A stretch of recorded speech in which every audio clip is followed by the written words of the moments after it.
वंदे अहं श्रीगुरो श्रीयुतपदकमलं श्रीगुरून् वैष्णवांश्च श्रीरूपं साग्रजातं सहगण रघुनाथान्वितं तं सजीवं साद्वैतं सावधूतं परिजनसहितं कृष्ण चैतन्य देवं श्रीराधा कृष्ण पादन सहगण ललिता श्री विशाखान्वितांश्च नमो ओं विष्णुपादाय कृष्ण प्रेष्ठाय भूतले श्रीमते भक्ति वेदांत स्वामी निति नामिने नमस्ते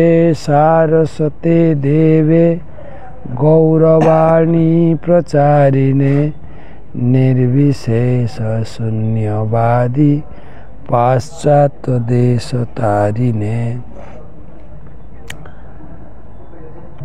आराध्य भगवान भज सततनय तद्धाम वृंदावनम काचिदुपासना भजवधूवर्गेण जाकल्पिता श्रीमद्भागवतम अमल पुराणम प्रेम पुमर्थ महान श्री चैतन्य महाप्रभु मतभेदम तत्र आदरो न परः।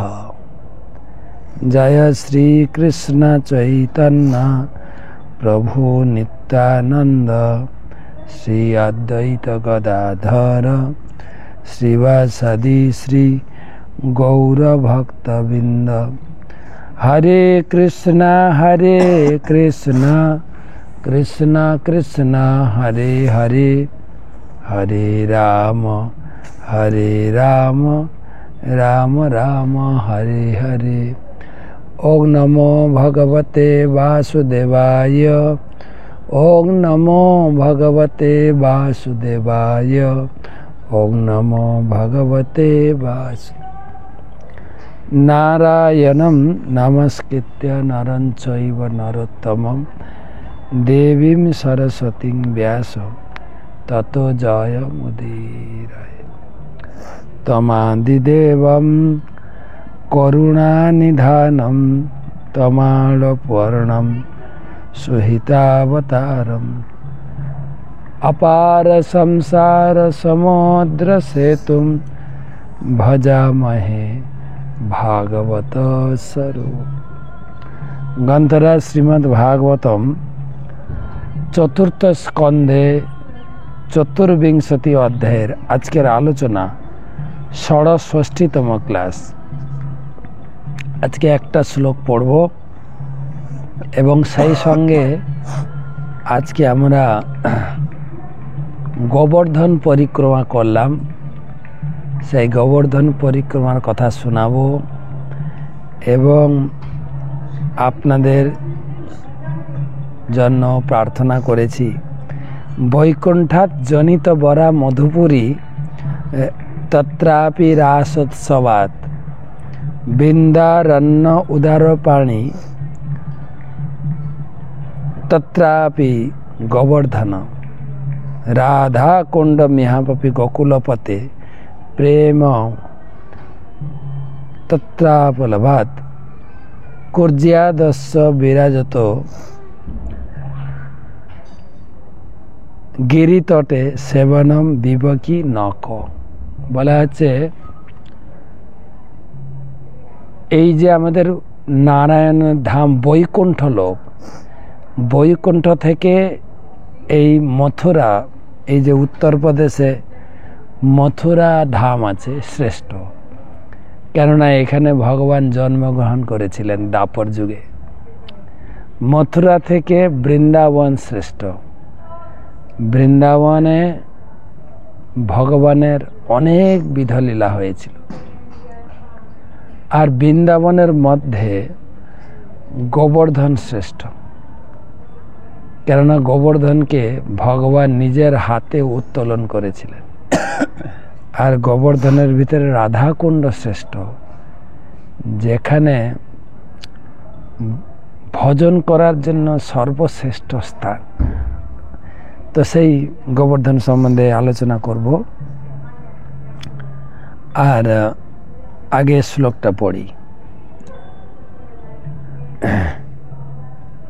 তো 837তম ভাগবত রসমাধুরী সেমিনারে উপস্থিত সমস্ত ভক্তমণ্ডলী, মমতাময়ী মাতৃমণ্ডলী সকলকে জানাই আন্তর্জাতিক কৃষ্ণ ভাবনামিত সঙ্গীত তথা ইস্কন ভাগবত রসমাধুরী গ্রুপের পক্ষ থেকে জানাই আন্তরিক প্রীতি, শুভেচ্ছা এবং অভিনন্দন।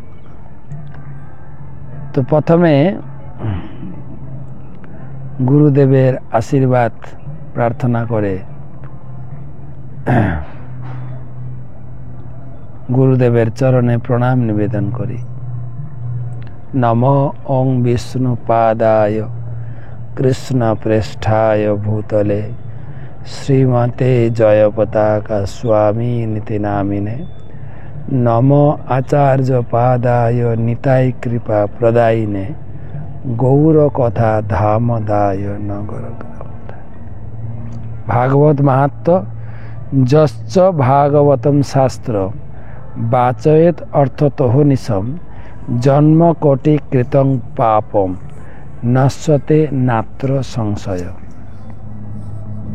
যে মানুষ প্রতিদিন অর্থবোধ সহ ভাগবতমের একটি শ্লোক পাঠ করেন, কোটি জন্মের পাপ থেকে সে মুক্ত হবে। তো আমরা ভাগবতমের একটি শ্লোক পাঠ করব এবং সেই সঙ্গে আজকে মহান একাদশী, পাপ মোচিনী একাদশী তিথি। সেই একাদশী তিথিতে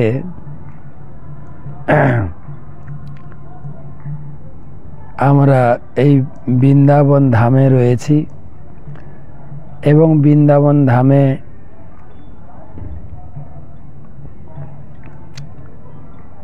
ধাম পরিক্রমা করছি ভক্ত সঙ্গে এবং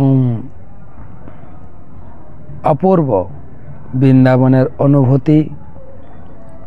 এবং সেই সঙ্গে আজকে হচ্ছে একাদশী তিথি।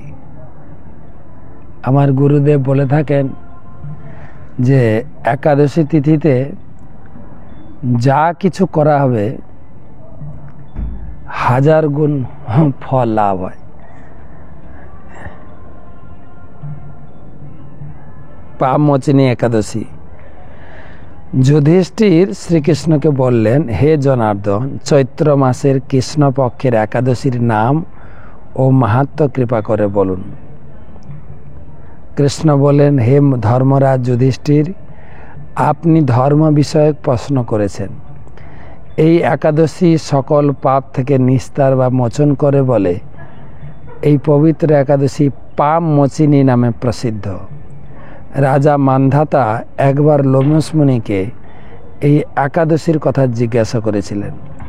তার বর্ণিত সেই বিচিত্র উপাখ্যানটি আপনার কাছে বলছি, আপনি মনোযোগ সহকারে শ্রবণ করুন। প্রাচীনকালে অতি মনোরম চৈত্ররথ পুষ্প উদ্যানে মুনিগণ বহু বছর ধরে তপস্যা করতেন। এক সময় মেধাবী নামে এক ঋষিকুমার সেখানে তপস্যা করছিলেন। মঞ্জু ঘোষা নামে একটি সুন্দরী অপ্সরা তাকে বশীভূত করতে চাইল, কিন্তু ঋষির অভিশাপের ভয়ে সে আশ্রমের 2 মাইল দূরে অবস্থান করতে লাগলো। বীণা বাজিয়ে মধুর স্বরে সে গান করত। একদিন মঞ্জু ঘোষা মেধাবীকে দেখে কামবানে পীড়িতা হয়ে পড়ে। এদিকে ঋষি মেধাবীও অপ্সরার অনুপম সৌন্দর্য দেখে মুগ্ধ হন। তখন সেই অপ্সরা মুনিকে নানা আবভাব ও কটাক্ষ দ্বারা বশীভূত করে। ক্রমে কাম পরবশ মুনি সাধন ভজন বিসর্জন দিয়ে তার আরাধ্য দেবকে বিস্মৃত হন। এইভাবে অপ্সরার সাথে কাম কেড়ায় মুনির বহু বছর অতিক্রান্ত হলো। মুনিকে এইভাবে আচার ভ্রষ্ট দেখে সে অপ্সরা দেবলোকে ফিরে যেতে মনস্থ করল। একদিন মঞ্জু গোসা মেধাবী মণিকে বলতে লাগল, হে প্রভু, এখন আমাকে নিজ গৃহে ফিরে যাবার অনুমতি প্রদান করুন। কিন্তু মেধাবী বলেন, হে সুন্দরী, তুমি তো এখন সন্ধ্যাকালে আমার কাছে এসেছ, প্রাতকাল পর্যন্ত আমার কাছে থেকে যাও। মুনির কথা শুনে অভিশাপের ভয়ে সেই অপ্সরা আরও কয়েক বছর তার সাথে বাস করল। এইভাবে বহু বছর, 55 বছর 9 মাস 7 দিন অতিবাহিত হলো। দীর্ঘকাল অপ্সরার সহবাসে থাকলেও মেধাবীর কাছে যেন তা অর্ধরাত্রি বলে মনে হলো।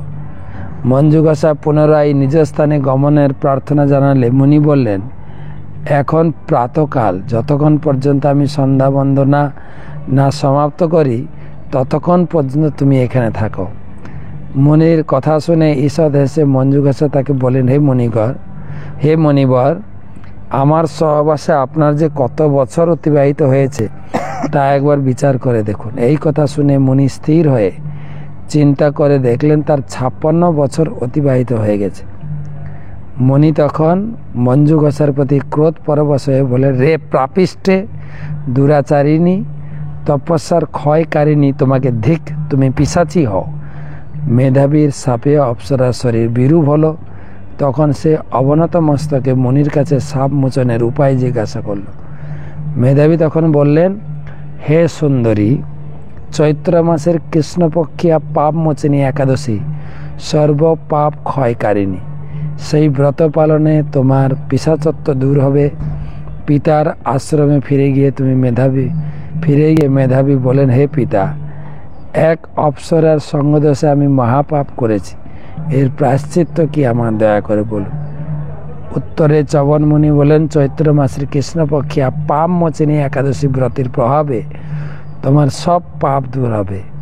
পিতার উপদেশ শুনে মেধাবী সেই ব্রত ভক্তি ভরে পালন করল। তার সমস্ত পাপ দূর হলো। পুনরায় সে তপস্যার ফল লাভ করলেন। মঞ্জুগাসা এই ব্রত পালনের ফলে পিশাচত্ব দূর হয়ে দিব্য দেহে স্বর্গে গমন করল।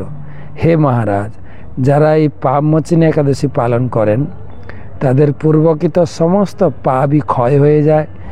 এই ব্রত কথা পাঠ ও শ্রবণে গোদানের ফল হয়। আমি পাঠ করলাম আর আপনার শ্রবণ করলেন একাদশী ব্রত। জয় রাধে রাধে। তো ফিরে আসছি ভাগবতমের শ্লোকে। শ্লোক নাম্বার 66। প্রমত্তমুচ্চৈ ঋতিকৃত্য চিন্তয়া প্রবিধ্য লোভম বিষয়েষু লালসম তম প্রমত্য সহসাভিপদ্যসে খুল্লে লীলাহন হহিরি বাখুমন্তকঃ। প্রমত্তমুচ্চৈরিতিকৃত্য চিন্তয়া প্রবুদ্ধ লোভম বিষয়েষু লালসম তম প্রমত্য সহসাভিপদ্যসে খুল্লে লীলাহান হহিরি বামুখমন্তকঃ। হে ভগবান, আমাদের আলোচনা কিন্তু শিব ঠাকুর বলছেন প্রচেতাদেরকে উদ্দেশ্য করে আমাকে। হে ভগবান, শিব ঠাকুর বলছেন, হে ভগবান, জড়জগতের সমস্ত জীবই বিভিন্ন বিষয়ে পরিকল্পনার ব্যাপারে প্রমত্ত এবং তারা সর্বদাই কিছু না কিছু করার বাসনায় ব্যস্ত। সবাই ব্যস্ত কিসের না? নিজের পরিকল্পনা নিয়ে। যে যার জায়গায় ব্যস্ত একদম টপ টু বটম, একদম নিচু লেভেল থেকে একদম উপর মন্ত্রিমণ্ডলী পর্যন্ত সবাই ব্যস্ত পরিকল্পনায়। এই দেখো, এই যে চলছে এখন, কিভাবে ভোটে জিতে মন্ত্রী হব। আর সাধারণ মানুষও চিন্তা করছে, কৃষক লোক কৃষকের চিন্তা করছেন, বিজনেস লোক বিজনেসের চিন্তা করছেন, পড়ুয়ারা পড়ার চিন্তা করছেন, শিক্ষকেরা জ্ঞান দানের চিন্তা করছেন, সবাই ব্যস্ত। তার কারণ হচ্ছে দুর্দমনীয় লোভ।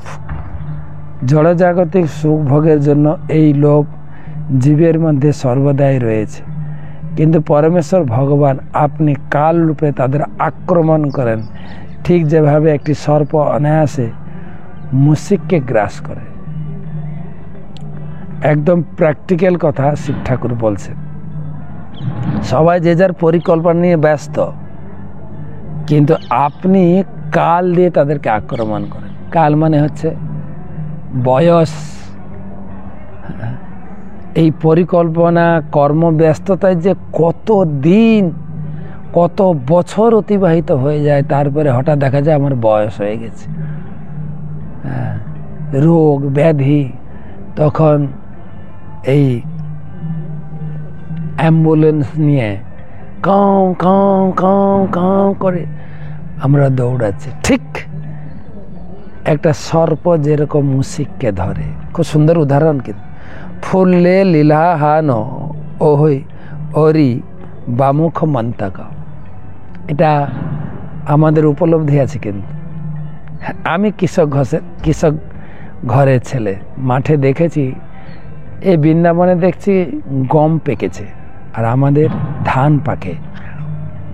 এই পৌষ মাঘ মাসে যখন ধান পাকে না, সারা মাঠ খুব সুন্দর লাগে দেখতে। কিছু জমি গ্রিন আর লাল, কিছু জমি একদম লাল, মানে পুরো পেকে গেছে। তো তখন এই পাকা ধানের মাঠে খেতে ইঁদুর কি করে, গর্ত করে এবং গর্ত করে যত তাড়াতাড়ি সম্ভব ধান কেটে কেটে সঞ্চয় করে।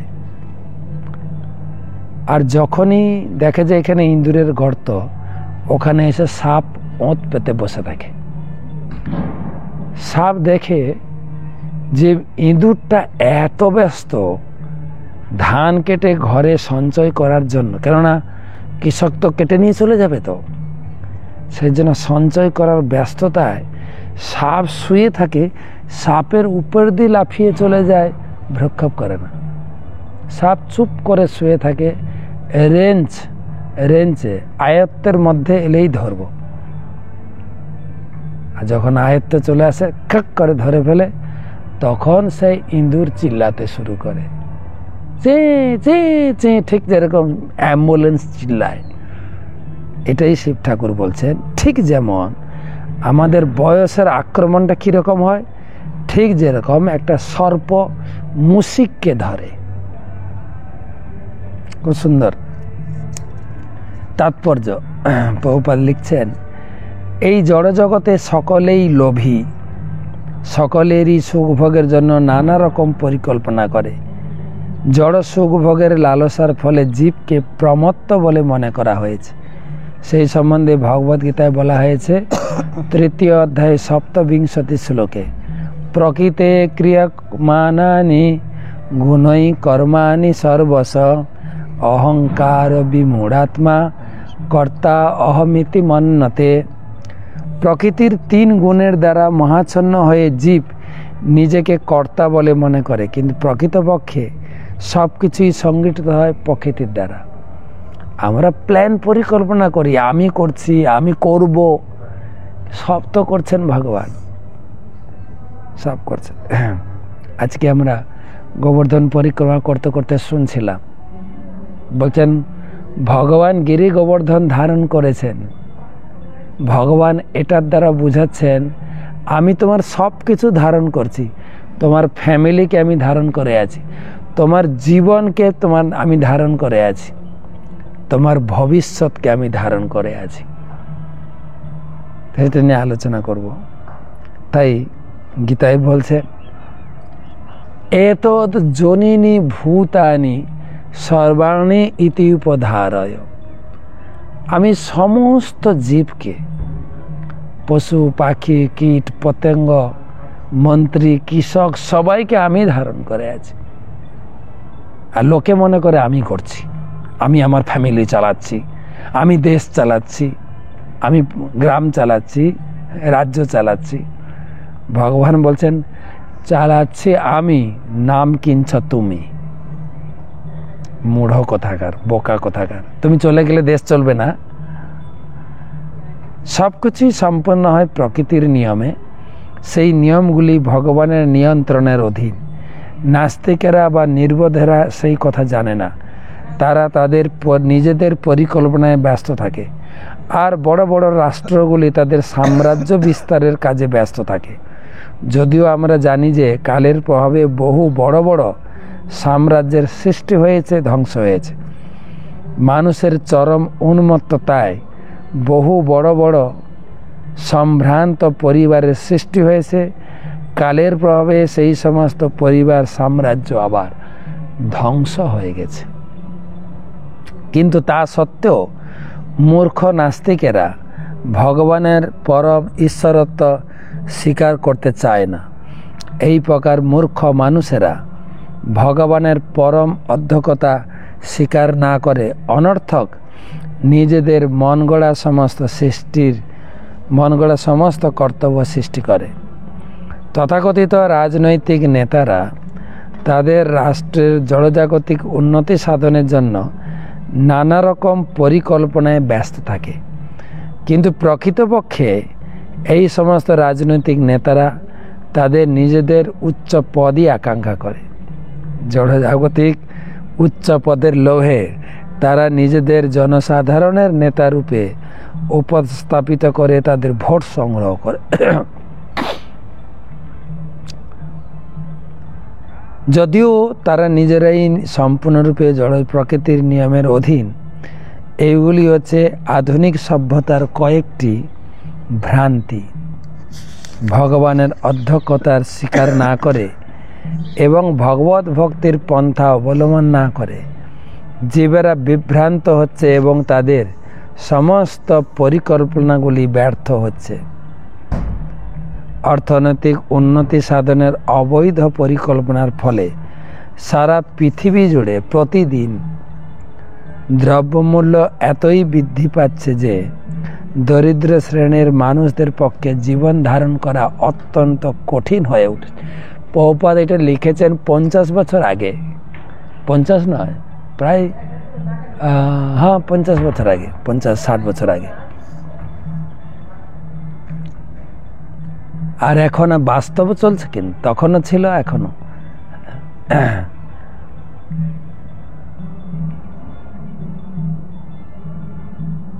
কৃষ্ণ ভক্তির অভাবে মানুষের তথাকথিত নেতা ও পরিকল্পনাকারীদের দ্বারা প্রতারিত হচ্ছে। তার ফলে মানুষের দুঃখ কষ্ট ক্রমান্বয়ে বৃদ্ধি পাচ্ছে। ভগবানের নিয়ন্ত্রণের দিনে প্রকৃতির নিয়মে জড়জগতে কোনো কিছু চিরস্থায়ী নয়। তাই সকলেরই কর্তব্য নিজেদের রক্ষার জন্য পরমেশ্বর ভগবানের আশ্রয় গ্রহণ করা। ভগবদ গীতায় 5ম অধ্যায়ে 29 শ্লোকে বলা হয়েছে, ভক্তারাম যজ্ঞত তপসাম সর্বলোক মহেশ্বরম সুহৃদম সর্বভূতানাম জ্ঞাত্যা মাম শান্তি মৃচ্ছতি। ঋষিগণ আমাকে সমস্ত যজ্ঞ তপস্যার উদ্দেশ্য, সমস্ত গ্রহলোক, সমস্ত দেবতাদের মহেশ্বর এবং সমস্ত জীবের সুহৃদ ও শুভাকাঙ্ক্ষী রূপে জেনে জড়জগতে দুঃখ দুর্দশা থেকে শান্তি লাভ করেন। সমাজে কেউ যদি মনের শান্তি লাভ করতে চায় তাহলে তাকে অবশ্যই মেনে নিতে হবে পরমেশ্বর ভগবান হচ্ছেন প্রকৃত ভোক্তা। সমগ্র ব্রহ্মাণ্ডের সব কিছুর অধীশ্বর হচ্ছেন তিনি, এবং তিনি আবার সমস্ত জীবের পরম বন্ধু।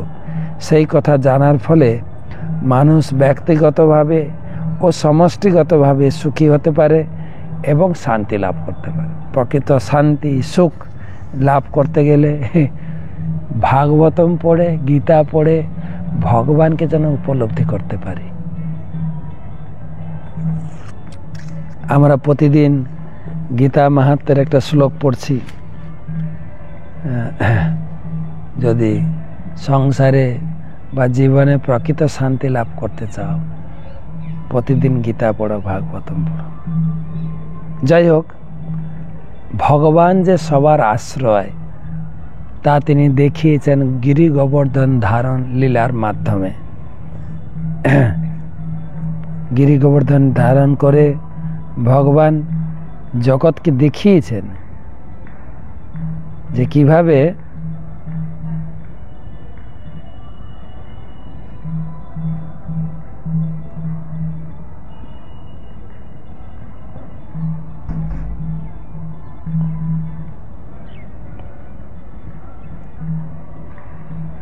তিনি গিরি গোবর্ধন ধারণ করেছেন। গিরি গোবর্ধন ধারণ করার পিছনে ছিল ইন্দ্রের ক্রোধ থেকে তিনি ব্রজবাসীদেরকে রক্ষা করেছিলেন। আমি গোবর্ধনের প্রণাম মন্ত্রটা বলে কাজ শুরু করব, আলোচনা শুরু করব।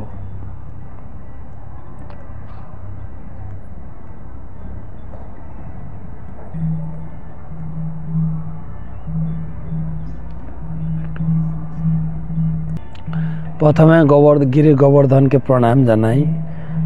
নমস্তে গিরিরাজায় গোবর্ধন নামিনে অশেষ ক্লেশ নাশায় পরমানন্দ দায়িনে। ভগবানের এই গিরি গোবর্ধন ধারণ লীলা এবং সাক্ষাৎ গিরিরাজ জীবনের সমস্ত ক্লেশ নাশ করেন এবং পরমানন্দ দান করেন। কেবল গিরিরাজ, ভগবান গিরিরাজ রূপে প্রকটিত হয়েছে। গিরিরাজের দুটো অভিনয়, এক পক্ষে তিনি হচ্ছেন সাক্ষাৎ বিষ্ণু, আর এক পক্ষে হচ্ছেন তিনি বিষ্ণুর পরম ভক্ত। বলা হয়েছে ভগবান যখন বৃন্দাবনে ছিলেন, ব্রহ্মা বিষ্ণু মহেশ্বর তিন ঠাকুর তিন পাহাড় রূপে অবতীর্ণ হয়েছে। আমরা বর্ষনা পাহাড়ে ব্রহ্মার কথা শুনেছি, নন্দগাঁওতে নন্দীশ্বরে শিবের কথা শুনেছি, আর গিরিরাজ হচ্ছেন সাক্ষাৎ বিষ্ণু। ভগবান এই জগতে এসেছিলেন তিনটে কাজের জন্য: পরিত্রাণায় সাধুনাম বিনাশায়স্য দুষ্কৃতাম ধর্ম সংস্থাপনার্থায় সম্ভবামি যুগে যুগে। যুগে যুগে আসেন তিনি তিনটে কাজের জন্য। প্রথম কাজ হচ্ছে পরিত্রাণায় সাধুনাম, সাধু বা ভক্তদের আনন্দ প্রদান করার জন্য, তাদের সুরক্ষা দেওয়ার জন্য। দ্বিতীয় কাজ হচ্ছে বিনাশায়স্য দুষ্কৃতাম, দুষ্কৃতীদের বিনাশ। আর তৃতীয় কাজ হচ্ছে ধর্ম সংস্থাপন। কিন্তু ভগবান যখন জগতে ছিলেন, তিনি দেখছিলেন যে বৃন্দাবনে ইন্দ্র পূজার আয়োজন হচ্ছে। ভগবান বললেন, আরে আমি এসছি সবাইকে আমার পূজা শেখাতে, সেটাই হচ্ছে ধর্ম। আর বৃন্দাবনেই আমার নিজের লোকেরা, বিশেষ করে আমার বাবা ইন্দ্র পূজা করার জন্য সবাইকে নিয়ে বৃন্দাবনে এত বড় আয়োজন করছেন, তাহলে আমি শেখাবো কি করে লোককে? হ্যাঁ, একটা বাংলায় কথা আছে না, চ্যারিটি বিগিনস অ্যাট হোম। হ্যাঁ, ঘর থেকেই প্রচার শুরু করি। বাবাকে ধরলেন, বাবা তুমি এই ইন্দ্র পূজা করছো কেন? বাবা বললেন, দেখো এটা আমাদের ফ্যামিলি পূজা, অনেক দিন ধরে হয়ে আসছে। আমরা বৈশ্য জাতি, ইন্দ্র যদি বৃষ্টি দেয় তাহলে আমাদের ধান চাষ, গম চাষ, খেতি এবং সেই সঙ্গে গাই বাছুর অনেক বাড়বে। ইন্দ্র হচ্ছে আমাদের বিজনেস পার্টনার। তখন কৃষ্ণ বললেন, না বাবা, অ্যাকচুয়ালি চলুন আমরা সবাই গিয়ে গোবর্ধনের পূজা করি। গোবর্ধন, গোবর্ধন, সেখানে আমাদের বিজনেসের কথাটি রয়েছে। কিসে আমাদের গাই বাছুর বাড়বে, কিসে আমাদের চাষবাস বাড়বে, গোবর্ধনের পূজা করি। বাবা বললেন, দেখো বাপু, আমরা গোবর্ধনের আরেকটা পূজার আয়োজন করব, এটা দিয়ে একটু আমরা ইন্দ্র পূজা করি। ভগবান শ্রীকৃষ্ণের টার্গেট হলো যে ইন্দ্র, আমি দেবদেবীর পূজা বিধান দিয়েছি, তা বলে আমার বাবাও তোমার পুজো করবে, এটা তো মানা যায় না, তাই ইন্দ্র পূজাটা বন্ধ করতে হবে। বাবাকে বোঝালেন, না, আমাদের সব কিছু বাদ দিয়ে কেবল গোবর্ধনের পূজা করা উচিত। অনেক বড় বিস্তারিত ব্যাখ্যা, আমি ডিটেল যাচ্ছি না, বা আপনারা জানেন এর কাহিনী। তখন ভগবান সব ব্রজবাসীদের নিয়ে গোবর্ধন পূজা করলেন, ধুমধাম সহকারে গোবর্ধন পূজা করেছেন এবং গোবর্ধনকে পরিক্রমা করেছেন, খুব আনন্দ ফুর্তি। এবারে ইন্দ্র এসেছেন, তিথিতে তার পুজো হবে, ব্রজবাসীরা তার পুজো করবে। কিন্তু দেখছেন না, সবাই এটা পাহাড়ের পুজো করছে। সে তো গোবর্ধন বুঝে না, পাহাড়ের পুজো করছে। ইন্দ্র রেগে বলেন, আরে এমনিকে ঘোষ জাতি, কথায় বলে ঘোষেদের একটু বুদ্ধি দেরিতে হয়, তো তারা একটা ছেলের কথায় আমার পূজা বন্ধ করে দিয়ে পাহাড়ের পূজা করছে। দেখাচ্ছি, সম্বর্তক মেঘ, প্রলয়কালীন যে মেঘকে ইন্দ্র ব্যবহার করেন, সেই মেঘ এনে 7 দিন 7 রাত ননস্টপ বিরামহীনভাবে বৃষ্টি, সেই সঙ্গে ঝড়ো হাওয়া, শিলা, সব কিছু বৃন্দাবনবাসীদের যৎপরণ আসতে হয়রানির শিকার করার। বৃন্দাবনবাসীরা ছুটে ছুটে কৃষ্ণের কাছে পৌঁছলেন। ও কৃষ্ণ, ও কৃষ্ণ, ও কৃষ্ণ। কৃষ্ণ বললেন, কি হলো? তুমি আমাদের বাঁচাও। বলে, কেন, কি হয়েছে? তুমি আমাদের ইন্দ্র পূজা বন্ধ করেছ। দেখো, ইন্দ্র এখন ক্রোধান্বিত হয়ে আমাদেরকে হয়রানি করছে, আমাদেরকে আশ্রয় দাও। কৃষ্ণ হেসে বললেন, ঠিক আছে, ইন্দ্র পূজা বন্ধ করেছে, কিন্তু তোমরা আমার পুজো করো নাই তো। পুজো করেছো কার? বলে, গোবর্ধন। সবাই চলো গোবর্ধনের পাশে, গোবর্ধন তোমাদের আশ্রয় দেবেন। সবাইকে গোবর্ধনের কাছে নিয়ে এসে ভগবান নিজে গিরি গোবর্ধন ধারণ করে সবাইকে সুরক্ষা দিয়েছেন। গীতায় ভগবান বলেছেন, সর্বধর্মান পরিত্যাজ্য মাম একম শরণং ভজ। সব কিছু পরিত্যাগ করে কেবল আমার শরণে আসো, আমি রক্ষা করব। দেখেন, গীতার এই শ্লোক ভগবান করে দেখাচ্ছেন। গিরি গোবর্ধনকে ধারণ করে সবাইকে বললেন, আসো, ভিতরে আসো, তোমাদের কোনো ভয় নাই। উপরে প্রচুর বৃষ্টি হচ্ছে, বিশাল গিরি গোবর্ধনকে তিনি হস্তে ধারণ করেছেন। আর গিরি গোবর্ধন অনেক বড়। এখন তো বর্তমানে আমরা 21 কিলোমিটার লম্বা দেখি, উঁচুতে 2 ক্রোশ। এই গিরি গোবর্ধনের পিছনের ইতিহাস যদি দেখা যায়, এই গিরি গোবর্ধন দ্রোণাচল পর্বতের পুত্র রূপে শালমলী দ্বীপে তিনি আবির্ভূত হয়েছিলেন। পর্বতে আবার পুত্র হয় নাকি? কেন হবে না? পর্বতের পুত্র পর্বত, পর্বতের কন্যা আছে তো পার্বতী। ঠিক সেরকম পর্বতের পুত্র রূপে আবির্ভূত হন ছোট্ট গিরি গোবর্ধন। অ্যাকচুয়ালি এই গিরি গোবর্ধন চিন্ময় জগতের ভগবান যখন এই জগতে আসেন, তখন তিনি তার সব পার্শ্বদ শিবধাম গোলক বৃন্দাবনের সমস্ত পার্শ্বদদের নিয়ে আসেন। তিনি যখন আবির্ভূত হবেন, তখন রাধারানীকে গিয়ে প্রার্থনা করছেন, রাধে তুমি চলো আমার সঙ্গে, ভৌম লীলা করবো আমরা বৃন্দাবনে। রাধারানী রাজি ছিলেন না, বলছেন, কেন তুমি যাবে না? না, যত্র বৃন্দাবন নাস্তি ন যত্র যমুনা নদী, যত্র গোবর্ধন নাস্তি তত্র মেন প্রশান্তি। যেখানে বৃন্দাবন নেই, যেখানে গোবর্ধন নেই, যেখানে যমুনা নেই, সেখানে আমার মন আনন্দ হয় না। তখন ভগবান বললেন, না, আমি সব নিয়ে যাব, তুমি যা যা চাইছো গোলক বৃন্দাবন থেকে সব নিয়ে যাব। তাই সমস্ত পার্শ্বদের তিনি অবতীর্ণ করিয়েছেন, সেই সঙ্গে গোবর্ধনকে আনলেন। গোবর্ধন জন্মগ্রহণ করলেন শালমলী দ্বীপে।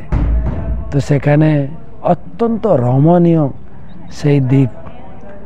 আর একবার পুলস্ত ঋষি এই তীর্থ ভ্রমণ করতে করতে শালমলী দ্বীপে এত সুন্দর এই পর্বত দেখে আকর্ষিত হন। বলছে, আরে এই পর্বতকে আমি বেনারসে নিয়ে যাব, তার কুঞ্জে বসে আমি ধ্যান তপস্যা করব। তাই তার পিতার কাছে দূরাচল পর্বতের কাছে তিনি প্রার্থনা করেন যে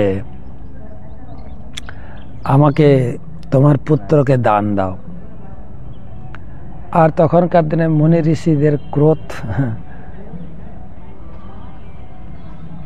দ্রোণাচল পর্বত মুনিকে গৃহে আতিথ্য করেছেন, কিন্তু তিনি যা চেয়ে বসেছেন, যদি না দিই তখন অভিশাপ সর্বনাশ হয়ে যাবে। অনিচ্ছা সত্ত্বেও গোবর্ধনকে তিনি দিলেন। আর মুনি, আর গোবর্ধনেরও আসার ইচ্ছা ছিল না পিতার আশ্রয় ছেড়ে।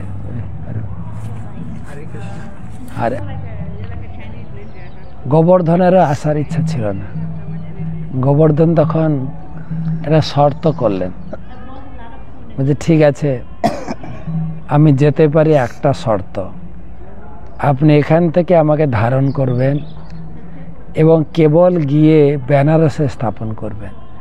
মাঝখানে যদি কোথাও রেখে দেন আমি কিন্তু থেকে যাব, আমি সেখান থেকে যাব না। তো দেখেন মুনিদের শক্তি। তখন দ্রোণাচল পর্বত, আরে ওটা কোনো ব্যাপার হলো নাকি, ওখান থেকে তুলেছেন তুলে একদম হাতে তুলেছেন। ভগবান তো 7 দিন ধারণ করেছিলেন। দেখেন পুলস্ত ঋষি ওখান থেকে ধরে উঠতে উঠতে চলতে এলেন। যখন এই পথ দিয়ে যাচ্ছিলেন, এই পথ দিয়ে মানে আমি গোবর্ধনে বসে আছি, আমি গোবর্ধনের পাদদেশে বসে আপনাদের ক্লাস দিচ্ছি।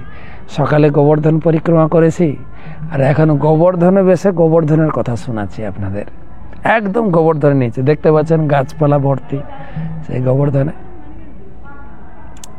তো যেটা বলছিলাম, এই পথ দিয়ে যখন যাচ্ছিলেন আকাশমার্গে দিয়ে, গোবর্ধন বুঝতে পেরেছেন, আরে এ তো বৃন্দাবন ধাম, আমার প্রভু এখানে অবতীর্ণ হবেন, এখানে বহুবিধ লীলা করবেন, আমি এই স্থানে থাকব। ভগবান আমার উপরে গোচারণ লীলা করবেন, ভগবান আমার কুঞ্জে বহুবিধ লীলা এবং রাসলীলা, রাধাকুণ্ড, শ্যামকুণ্ড, বহু কিছু। আর তিনি উৎফুল্লিত হয়ে কি করে আমি থাকি। তখন তিনি নিজের ভার বৃদ্ধি করলেন, এমন ভার বৃদ্ধি করলেন পুলস্ত ঋষি আর ধারণ করতে না পেরে তিনি নিচে নেমে সেই পর্বতকে ভূমিতে রাখলেন। তারপরে নিজে একটু চোখে মুখে জল টল দিয়ে সুস্থ হয়ে পুনরায় গোবর্ধনকে তুলতে গেছেন। গোবর্ধন তো উঠছেন না। তখন পুলস্ত রেগে গেছেন, কি তুমি আমার মনোবাসনা পূর্ণ করলে না? বলছে, ঋষিবর, শর্ত অনুযায়ী আমি তো এই স্থান ছেড়ে আর যেতে পারবো না। আর ঋষি ক্রোধান্বিত হয়ে তিনি অভিশাপ দিলেন, ঠিক আছে, তুমি আমার মনোবাসনা পূর্ণ করলে না, আমি তোমাকে অভিশাপ দিচ্ছি, প্রতিদিন 1 তিল পরিমাণ তিল করে তুমি নিচের দিকে ধসতে যাবে। নিচের দিকে ঢুকে যাচ্ছে। তো আমাদের ভাগ্যে এখন তবু অনেকটা দর্শন করছি। আমার মানে আমাদের পরবর্তী জেনারেশন শুধু হয়তো কাহিনী শুনবে, দর্শন করতে পারবে। প্রতিদিন 1 তিল পরিমাণ নিচে চলে যাচ্ছে। সেই গোবর্ধন এখানে ছিলেন। ভগবান যখন তাকে হাতে ধারণ করেছেন, গোবর্ধন এত খুশি হয়ে গোবর্ধন আরো বড় হয়ে গেছে। তো উপরে 2 যোজন, তার মানে নিচে ততটাই হবে, না হলে ব্যালেন্স করে কি করে থাকবে। গোবর্ধন এত উঁচু ছিল, বলা হচ্ছে এই সূর্য যখন উঠত, গোবর্ধনের ছায়া মথুরাতে পড়ত। মথুরা এখান থেকে প্রায় 30 কিলোমিটার, 30 কিলোমিটার ছায়া পড়ত, তাহলে কত উঁচু ছিল। আর যখন তিনি তুলেছেন, পশু পাখি তো বৃষ্টির উপরে চলে গেছে, বাকি নিচে যারা ছিলেন সবাই বলছে নিচে ঢুকো, একদম শুকনো জায়গায়। গোবর্ধন তুলেছেন তো শুকনো জায়গায়, সবাই ঢুকেছেন। হ্যাঁ, গোপী মহিষী সবাই, এবং গাই বাছুর নিয়ে সবাই ঢুকেছেন। আর বলরাম শঙ্কর্ষণ তিনি কি করেছেন, গোবর্ধনের চারদিকে নিজে শেষনাগ রূপে বাউন্ডারি দিয়ে দিয়েছেন। 1 ফোঁটা জল ভিতরে ঢুকে নেই। প্রচুর বৃষ্টি হচ্ছে, বৃষ্টি না, বৃষ্টির বুঁদ না, ইন্দ্রের রেগে ফুটবল দেখেছেন না, এক একটা জলের বুঁদ ফুটবলের মতো পড়ছে জল, এত জল পড়ছে, কিন্তু 1 ফোঁটা জল ভিতরে ঢুকেনি। ভগবান ধারণ করে সবাইকে সুরক্ষা দিলেন। আমি আগেও বলেছি, আপনারা শুনেছেন যে ভগবান একটা লীলার দ্বারা অনেক কিছু লীলা সম্পাদন করেছেন। তিনি এই লীলাতে আরো দেখিয়েছেন রাধারানীর সঙ্গে মিলিত হতে পারতেন না সরাসরি। রাধারানীর একটা আশীর্বাদ ছিল, দুর্বাসা মুনির আশীর্বাদ, তার হাতের রান্না খুব সুস্বাদু, আয়ু আরোগ্য বৃদ্ধি হবে। তো মা যশোদা রাধারানীকে এনে রান্না করাতেন, কিন্তু রাধারানী দুটো বডিগার্ড থাকতো, জটিল আর কুটিল। কৃষ্ণ সচরাচর মিলিত হতে পারতেন না।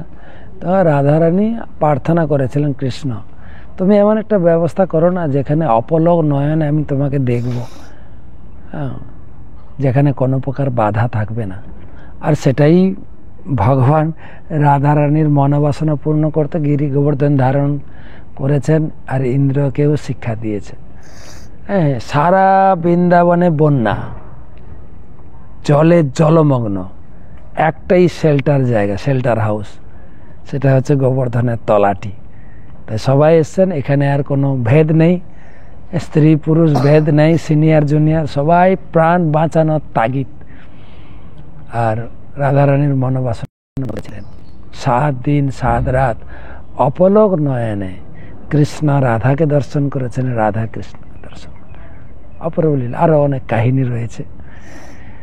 তো সবাই ভিতরে ঢুকেছেন, ইন্দ্র বৃষ্টি দিচ্ছেন, 7 দিন হয়ে গেছে। তখন পাঠিয়েছেন দেবতাদের, যাও তো পবনদেব, দেখো তো বৃন্দাবনটা জলের তলায় তলিয়ে গেছে কিনা, ম্যাপ থেকে মুছে গেছে কিনা।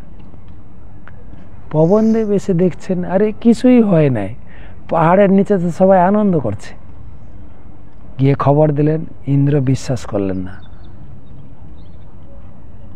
ইন্দ্র বিশ্বাস করলেন না, আমরা তো বিশ্বাস করছি না, এত বড় পাহাড় 6 বছরের কৃষ্ণ তিনি ধরলেন কি করেন, ইন্দ্র বিশ্বাস করছে না। ইন্দ্র তখন অগ্নিদেবকে পাঠালেন, অগ্নিদেব আপনি যান। অগ্নিদেব এসে দেখলেন একই জিনিস, গিয়ে খবর দিলেন কিছুই তো হয় নেই ব্রজবাসীদের, আনন্দে পাহাড়ের তলায় সবাই পিকনিক করছে। তখন ইন্দ্রের টনক নড়ে, ছাড়ি আমি তাহলে বিশাল একটা ভুল করে ফেলেছি, বিশাল ভুল। সেটা হচ্ছে আমার বস যে আমার আরাধ্য দেবতা, তার চরণে অপরাধ। এখন যায় কোথায়, ছুটছেন ব্রহ্মার কাছে, ব্রহ্মাজি পিতামহ আমাকে বাঁচান। কি হয়েছে না, কৃষ্ণের চরণে অপরাধ করেছি। ব্রহ্মা হেসে আর দুঃখে বলছেন, হায় রে কপাল, তুমি আমার কাছে এসছো, আমি যে কৃষ্ণের চরণে অপরাধ করেছে আমি তার সামনে মুখ দেখাবো কি করে, আর তোমার হয়ে অ্যাপ্রোচ করব, তো অসম্ভব। তুমিও ভুল করেছো, হায় হায়। বলছে উপায় কি, বলে একটা উপায় বলতে পারে, আমি তো যেতে পারবো না, মুখ দেখাতেই পারবো না, এত লজ্জিত আমি প্রভুর কাছে। তুমি একটা কাজ করো, ভগবান গাভী আর ব্রাহ্মণে খুব সন্তুষ্ট। নমো ব্রাহ্মণ দেবায় গো ব্রাহ্মণ হিতায় চ জগৎ হিতায় কৃষ্ণায় গোবিন্দায় নমো নমঃ। ভগবান গাভীতে এবং ব্রাহ্মণে খুশি, তাই তুমি সুরভি গাভী নিয়ে যাও, ভগবানের সামনে সুরভি গাভীকে রেখে তুমি তোমার অপরাধের ক্ষমা ভিক্ষা চেয়ে নাও। ইন্দ্র আসছেন সুরভি গাভীকে নিয়ে। এই বৃন্দাবনে গোবর্ধন থেকে 18 কিলোমিটার দূরে ইন্দ্রৌলি বলে একটা জায়গা আছে, ইন্দ্রৌলি, যেখানে ইন্দ্রের বিমান নেমেছিল। সেখানে বিমান থেকে নেমে তিনি মুকুট খুলে হাঁটু গড়ে হামাগুড়ি দিতে দিতে সুরভির ল্যাজ ধরে তিনি আসছেন। কত দৈন্য, কত তিনি লজ্জিত। আর ভগবান দাঁড়িয়েছিলেন, ইন্দ্র আসবে, তাকে ক্ষমা করব। ইন্দ্র এসে ক্ষমা চাইলেন, ভগবান ক্ষমা করে দিলেন। ভগবান বললেন, দেখো ইন্দ্র, আমি দেবদেবীর পূজার বিধান আমি নিজে দিয়েছি, কিন্তু তাই বলে আমার বাবা তোমার পুজো করবে এটা মেনে নেওয়া যায়? ইন্দ্র বললেন, সরি। তো সেই আমি সকালে সকলের উদ্দেশ্যে বলেছিলাম, দেখেন ইন্দ্রের তো ভুল নয়, ভগবান ইন্দ্রকে দিয়ে জগতে দেখাচ্ছেন ভুল আমরা সবাই করি, কেবল বাচ্চারা ভুল করে না, মা বাবাও ভুল করে, দাদা বৌদিও ভুল করে, হ্যাঁ, দাদু দিদারাও ভুল করে, আমরা সবাই ভুল করি। কেন ভুল হওয়া আমাদের একটা 4টা ত্রুটির মধ্যে একটা, ভ্রম প্রমাদ বিপ্রলিপ্সা করণাপট। প্রথম ত্রুটি হচ্ছে আমরা ভুল করি। কেবল যে বাচ্চারা ভুল করে শাসন করবো এটা না, ভুল সবাই করে, কিন্তু ভুলটা মেনে নেওয়া উচিত যে হ্যাঁ আমি ভুল করেছি। তা হিন্দিতে বলে ভুল হোনা প্রকৃতি হ্যায়, ভুল সবার হয়, মান লেনা সংস্কৃতি হয়। ভুল যে আমি করেছি, কেউ যদি ভুলটা আমার ধরিয়ে দেয়, মেনে নেওয়াটা হচ্ছে আমার কালচার। আমাকে প্রদর্শন করে যে একজন ভদ্রলোক নিজের ভুলটা মেনে নিয়েছে। আর সুধার লেনা প্রগতি হয়, যদি ভুল যেটা করেছি সেটা মেনে নিয়ে যদি আর না ভুল করি, তাহলে জীবনে আমি প্রগতি লাভ করব। তো ইন্দ্রের মাধ্যমে সেই শিক্ষা পেলাম। তো ইন্দ্রকে ক্ষমা করলেন। তারপরে তো আরও কথা আছে। ইন্দ্র চলে গেলেন, কিন্তু ইন্দ্র সন্তুষ্টি হলেন না যে আমি এত বড় করে একটা ভুল করলাম, এত বড় ভুল করলাম, এটা কি করে সম্ভব? তাই তিনি সেই অনুশোচনা করতে করতে কলিযুগের শুরুতে তিনি নবদ্বীপ ধামে আসলেন। নবদ্বীপ সেই সুরভিকে নিয়ে এসে নবদ্বীপ ধামে এলেন এবং নবদ্বীপ ধামে তপস্যা করলেন। তখন চৈতন্যদেব আবির্ভূত হননি, জন্মগ্রহণ করেননি। তখন চৈতন্য মহাপ্রভু দর্শন দিয়ে বললেন যে ইন্দ্র, আপনি এখানে তপস্যা করছেন। তখন ইন্দ্র বললেন, প্রভু, দাপর লীলায়, বৃন্দাবন লীলায় আমি যে অপরাধ করেছি, সেই অপরাধের অনুতাপ, অনুশোচনা আমাকে করে করে খাচ্ছে, আমি সন্তুষ্ট হচ্ছি না। ভগবান বলেন, আমি তো আপনাকে ক্ষমা করে দিয়েছি। বলছে, আপনি ক্ষমা করেছেন, কিন্তু আমি এত বড় ভুল করতে পারি? বলছে, আপনি কি চাইছেন? না, এখন কলিযুগে আপনি নবদ্বীপ লীলা, গৌর লীলা এখানে অবতীর্ণ হবেন, আমাকে আশীর্বাদ করুন, এই গৌর লীলায় যেন আমি কোনো অপরাধ করি না। তখন মহাপ্রভু বললেন যে এই নবদ্বীপ লীলাতে আমি কারো অপরাধ নেব না। যার ভিতরে কিঞ্চিত শ্রদ্ধা দেখব, তাকেই আমি কৃষ্ণ প্রেম দান করব। শ্রদ্ধা মূল্যে সেই হরিনাম হাটেতে বিল, আচার্যগণ লিখেছেন। তাই ইন্দ্রকে জড়িয়ে ধরে আলিঙ্গন করলেন। সেই নবদ্বীপ হচ্ছে অপরাধ মুক্ত স্থান। তাই মহাপ্রভু হচ্ছেন নম মহাবদান্নায় কৃষ্ণ প্রেম পদায়তে কৃষ্ণায় কৃষ্ণ চৈতন্য নামনে গৌরত্তিস। তিনি হচ্ছেন মহাবদান্ন, কারো অপরাধ নেন না। এই বৃন্দাবনে অপরাধের ভয় আছে, কিন্তু নবদ্বীপ, তাই সবাই গিয়ে নবদ্বীপে ভজন করুন, নবদ্বীপে আসুন। তো যাই হোক, এই গোবর্ধনের যা যা দর্শনীয় স্থান আছে সেখানে তো প্রবেশ করতে পারলাম না। কালকে গোবর্ধনের বিভিন্ন স্থান দর্শন করাবো। আজকে গোবর্ধন কি করে জগতে এলেন এবং কিভাবে ভগবান ধারণ করেছিলেন সেই সম্বন্ধে আলোচনা করলাম। কালকে গোবর্ধনে এসে আপনারা কি কি দর্শন করবেন, কিভাবে পরিক্রমা করবেন, সেই বিষয়ে আমরা আলোচনা করব। জয় শ্রী রাধে।